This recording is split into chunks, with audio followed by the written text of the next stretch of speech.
I'm here today to talk to you about what's going on in Israel, and particularly what's going on in Israel vis-a-vis both Iran and the Obama administration. On Thursday, the Washington Times reported that Iranian President Mahmoud Ahmadinejad, and I say president with a, and I say president almost with irony, since he is only president because he stole the elections and has been systematically killing everybody who would challenge his rightful place as president for a second term of Iran. But at any rate, Iranian President Mahmoud Ahmadinejad just appointed one man named Vahidi to serve as his defense minister for a second term of office. Now, this Vahidi fellow is an interesting man because he is one of the most wanted men in the world.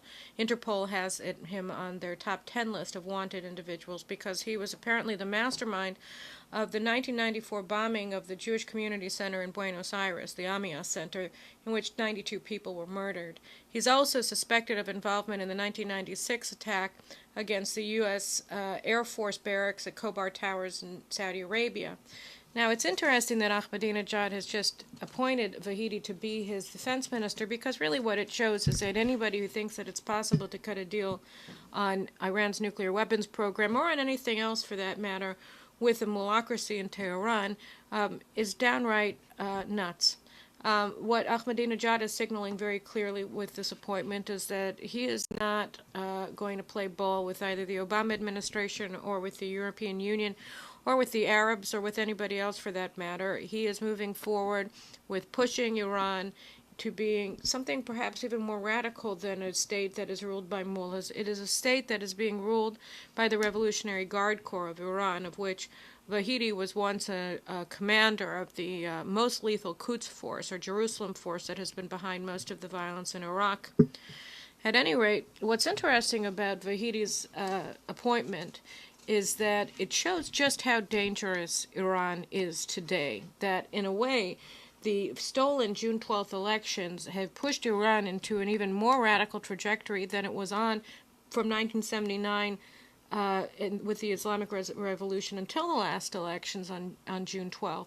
Because right now what we have is a situation where the mullahs themselves are divided between the ones who feel that it's wrong to kill Iranian citizens for opposing the theft of their vote with the mullahs who support it. And the mullahs who support the stealing of the elections, the stealing of the vote of the Iranian people, are actually right now backing an Iranian Revolutionary Guards takeover of the country, or at least the faction of the Revolutionary Guards that is loyal to Ahmadinejad and to the even further radicalization of Iran. So you have a situation where the most radical mullahs and the most radical Revolutionary Guard Corps commanders are now forming what can be seen almost as a new regime in Iran, where there is no shame in being an arch-terrorist. In fact, it's not even something that Iran wants to hide. It's not just that they're the chief sponsor of international terrorism, but they actually have wanted international terrorists in senior positions in Ahmadinejad's government.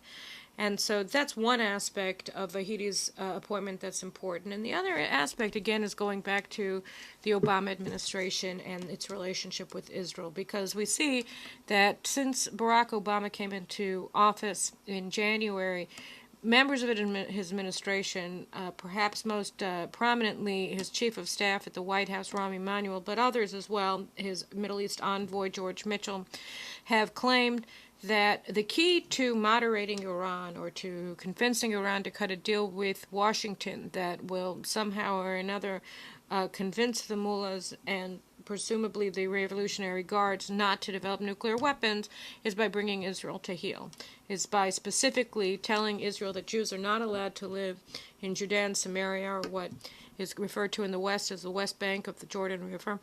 You're not allowed to have Jews building homes in Jerusalem either, because doing so inflames the Palestinians, who then in turn inflame the mullahs in Tehran, and that if Israel will simply stop building homes for Jews in these areas, that the mullahocracy is going to want to cut a deal with the Americans that would involve ending their enrichment of uranium and their attempt or their program to build nuclear bombs. Now, this view of the Obama administration has never been based on any rational calculations of the interests of either the Iranians or, for that matter, of the Palestinians.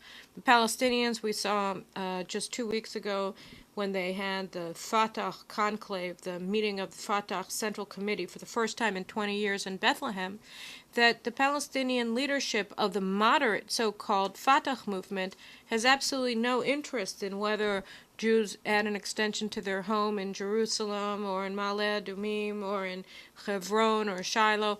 What they care about is getting Israel destroyed.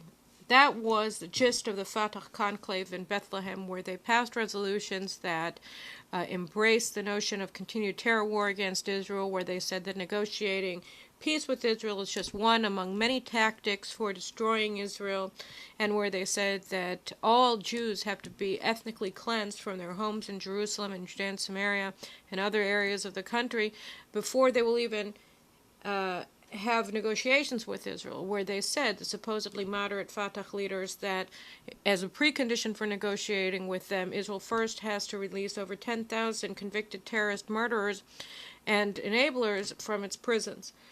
That is, as a precondition for negotiating with Israel, a peace which they've already claimed at the same conference they're not interested in achieving with Israel. So that's Fatah, and so from the perspective of what the Palestinians actually want, the moderate level, Hamas, of course, which has developed a terrorist state in Gaza, doesn't even want to negotiate with Israel. They're just for the pure terror murder track. They don't see a third track of also negotiating the way that Fatah does, so there's nothing to talk about with them. But what we see is that there is no Palestinian leadership at all that is interested in making peace with Israel. So the Obama administration's view that by putting pressure on Israel to end Jewish building in certain areas of the country, that this is going to bring them on board and advance the cause of peace, is wrong vis-a-vis the Palestinians. As to the mullahs, Ahmadinejad didn't call for the settlements to be wiped off the map. He didn't call for the city of Ariel to be wiped off the map. He didn't call for Jewish neighborhoods in areas of Jerusalem that were incorporated into the city after they were liberated from Jordanian occupation in 1967 to be wiped off the map. He called for Israel to be wiped off the map, and he was talking about the entire country, whatever its size, whether it's the size of a tablecloth or it's the size of New Jersey, he doesn't care, or the size of Iran for that matter. He wants the whole thing, kit, kat, and caboodle, to be gone. So when Ahmadinejad says this, he's showing, as he said repeatedly starting in December of 2006, that he's not interested in Obama convincing Israel to end this particular policy or that particular policy. He doesn't care what Israel does. He cares that Israel is. And so that anything that Israel does, in terms of continuing to exist, is bad.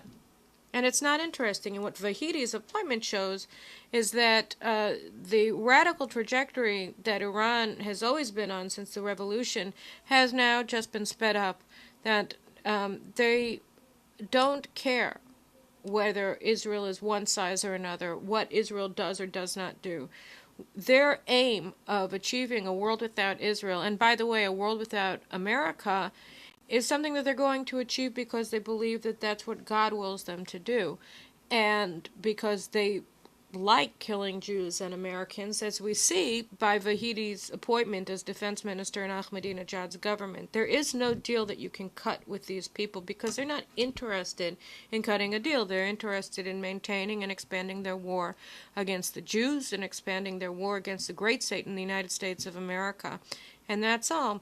And so it's very troubling that, a lot of this evidence has been piling up almost on a daily basis, whether it's coming from Tehran or it's coming from Ramallah or from Gaza, that the entire Obama administration's policy towards Israel and towards the Middle East and towards achieving the so long sought-for peace is totally irrational, that it is not based upon anything that can be reasonably expected to come to being as a result of American pressure on Israel. What we know actually is that just the opposite is going to occur. By placing their entire focus on whether Jews are or not building extensions to existing homes or expanding their communities in disputed areas of Israel, is going to have absolutely no impact on Iran. It's not going to prevent us from seeing a world in which this even more radicalized version of the Islamic Republic of Iran has nuclear weapons. It's not going to prevent Iran from getting nuclear weapons at all. And what it is going to do is ensure a situation where Iran has nuclear weapons, because it's diverting attention and focus from the real issue, which is preventing these horrible, evil people who butcher their own people on the streets, on YouTube, and will treat the hated Jews far worse than they're going to treat their own beloved Iranian people. We are ensuring a situation where these murderous thugs have the means to carry out their nefarious aim of committing a second genocide of Jewry in the past 75 years. And this is very troubling. So again, when we talk about what does it mean if Iran has nuclear weapons, we've had a situation where people from Secretary of State Hillary Clinton and Vice President Biden and other senior American officials have been saying that, well, the United States is going to provide a nuclear umbrella to its allies in the Middle East, and therefore they say they don't have to worry, there won't be an arms race, or they can avert an arms race in the Middle East. Well, there are two things to be said about that. First of all, from an Israeli perspective, having an American nuclear umbrella is worthless, because again, the Iranians are not playing for deterrence. They're not planning on being deterred. They're building nuclear bombs today because they want to use them. What Vahidi's appointment as defense minister of Iran shows is that they're not bluffing. They are terrorists and they are murderers, and they are seeking to achieve the capacity to murder on a scale that we've never seen before. That is what they are seeking. That is what they are working every single day avidly towards achieving. That is what Vahidi's appointment means. And we have to look this straight in the eye and say, no, an American nuclear umbrella, either for Israel or for the Arab states in the Persian Gulf and in the Levant, is not going to be helpful. Because what's going to happen the minute that Iran gets nuclear weapons, in a best-case scenario, is, first of all, the two Arab countries that have peace treaties with Israel, Egypt and Jordan, are going to abrogate those peace treaties like that, immediately. They're going to be gone. They're going to be gone because if they don't abrogate their peace treaties and perhaps even begin warring with Israel, with their armies, or with irregular forces, then their regimes will be overthrown.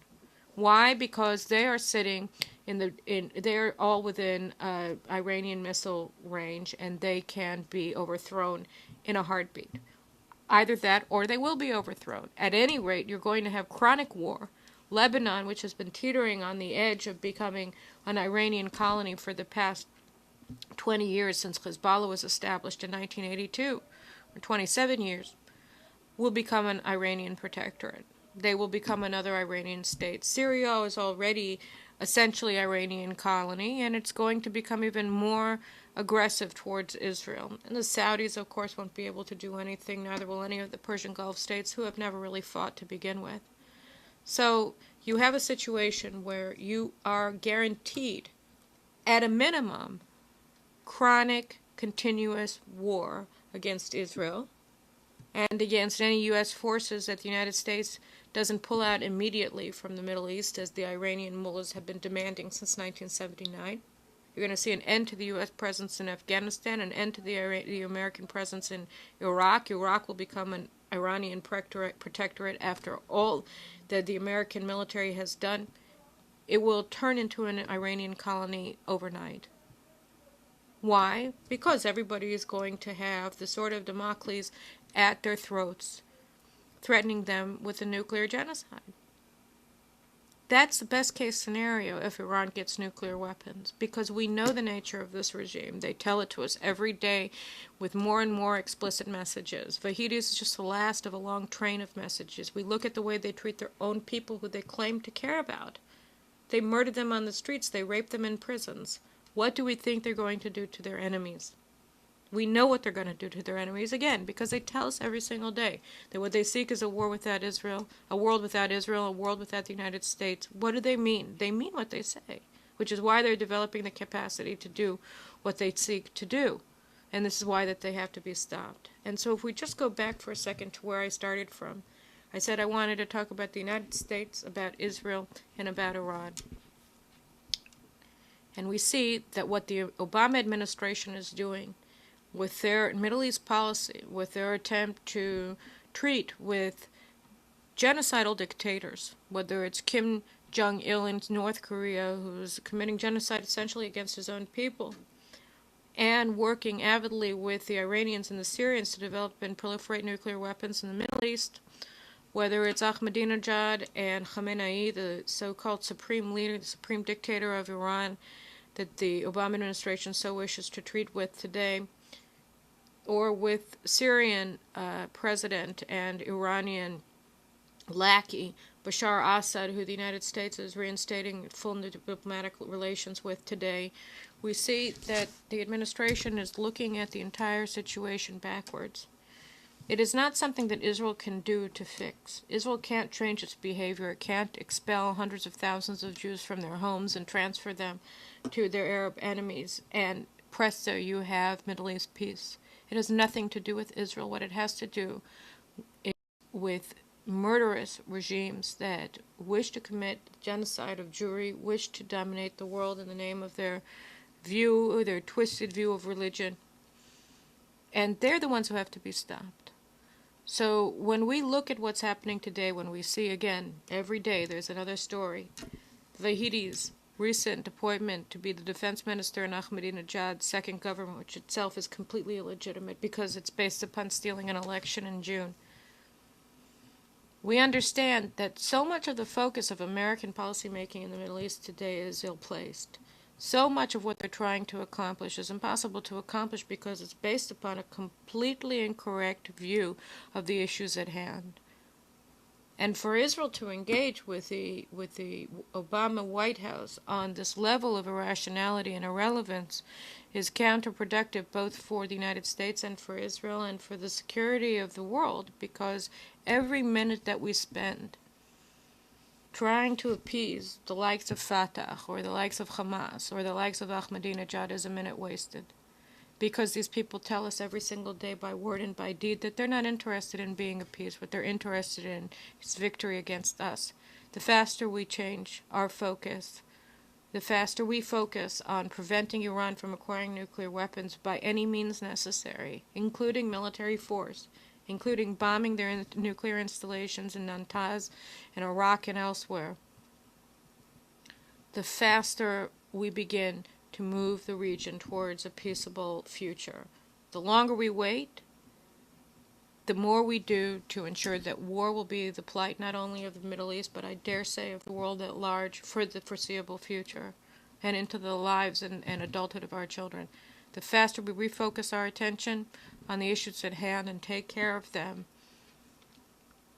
the faster we'll be able to move towards the sought for peace, which the Israelis, even more than the Americans, have sought since Israel was established 60 years ago and even before that. So those are my thoughts. Thanks very much. It's always wonderful to be here at the Center for Security Policy with Frank Gaffney and his staff.